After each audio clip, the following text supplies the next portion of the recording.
다음은 골목 삼거리에서 신호없는 골목 삼거리에서 사고 난 영상입니다. 화면을 한번 보여드리겠습니다. 블랙박스 차량은 직진하다가 좌회전하실 거고요. 좌측에서 차량이 나오면서 부딪힌 사고입니다. 신호없는 골목 사거리였고요. 이 부분에 대해서 과실을 대해서 말씀을 드리면은 우리 차량은 나오면서 일시 멈춤을 했어야 되는데 시야 확보를 하지 않고 바로 좌회전을 했습니다. 보시다시피. 근데 지금 블랙박스에서는 차량 앞쪽에 있다 보니 시야 확보가 확실히 되지만 운전석에 계신 분은 이 시야 확보가 되질 않기 때문에 항시 골목 삼거리에서는 일시 멈춤 후 차량이 지나가는지 안 지나가는지 좌우 살피고 직진을 하셔야 되는, 좌회전하셨어야 되는데 그 부분을 하지 못하셔서 사고 나시는 케이스고요.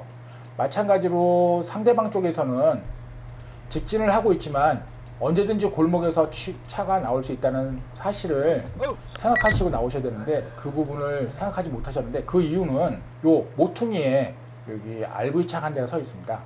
이 RV차가 있음으로써 시야 확보로 전혀 양쪽 다 확인을 하지 못한 상태에서 서로들 빠른 속도는 아니거든요. 도로상에 30이라는 표시가 있어서 빠른 속도는 아니었지만 우리 차는 좌회전, 상대방 차는 직진을 해서 위로 올라가는 사고였기 때문에 과실은 대략 제가 봤을 때는 8대2 정도, 8대2 정도 보실 수 있을 것 같습니다.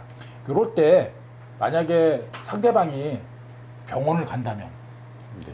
이런 경우 어떻게 되나요? 큰 사고는 아닌데. 사실 이런 사고가 제일 직원들은 힘들어 했습니다. 왜냐면 차라리 명확하게 크게 사고 나거나 예를 들어서 내가 보더라도 상대방이 다쳤고 그런 걸 인정을 한다라고 하면 하지만 예를 들어서 이런 걸로 병원을 간다라고 하면 당연히 이런 사고를 어떻게 아프겠어라는 부분 때문에 굉장히 이제 고객님 입장에서도 열이 받을 수도 있고 또 이걸로 그렇다고 또 아프다고 병원 가는 거를 또 병원을 못 가게 할 수 있는 객관적인 자료가 없거든요. 그래서 사실 경찰서 신고를 하더라도 경찰에서도 요거 자체를 어떻게 중재를 하거나 그러기는 쉽지는 않습니다. 그래서 사실 저는 가장 추천을 드리는 거는 물론 이제 가해자도 있고 피해자도 있지만 서로 과실이 무과실은 아니기 때문에 만약에 서로 간에 병원을 가고 극단으로 간다라고 하면 서로 보험료 할증도 많이 되다 보니까 차라리 그냥 크게 부상당하지 않았다라고 하면 그 부분에 대해서 차량만 수리하는 쪽으로 하시는 게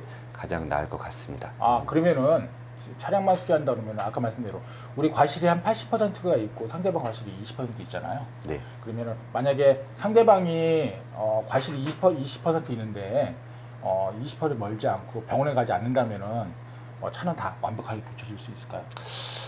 사실은 원칙대로라면 그렇게 하면 안 되지만 실무적으로는 서로 윈윈을 하기 위해서 뭐 사람은 병원 안 가는 대신에 뭐 과실은 100%를 다 해주겠다 차량에 대해서만 그렇게 하는 경우도 실무적으로 굉장히 많이 있고요. 실제로 제가 봤을 때는 그 부분이 제일 유리하다라고 생각을 합니다. 하긴 그럴 것 같아요. 왜냐면은 만약에 차를 맡겨서 수리한다 그러면은 렌트카 비용이라든지 뭐 병원비가 나가고 뭐 합의금 나가고 여러 가지 비용 처리할 때 보면은 맞습니다. 회사 쪽에서는 어떻게 보면 보험회사 쪽에서는 상대방이 병원에 안 간다면은 우리 보험으로 먼저 다 처리한다면은 보험회사도 좋고 그렇죠. 그럼 나중에 우리 고객이 만약에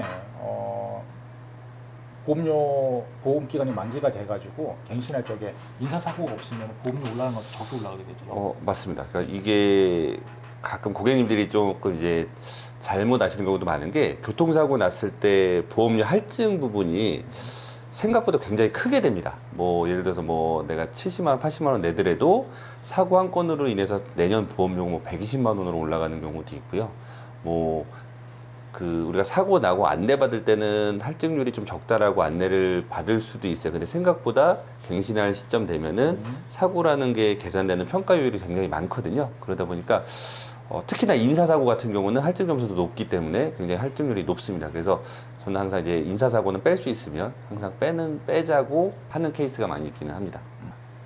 또 다른 궁금한 사항들은 있으신가요?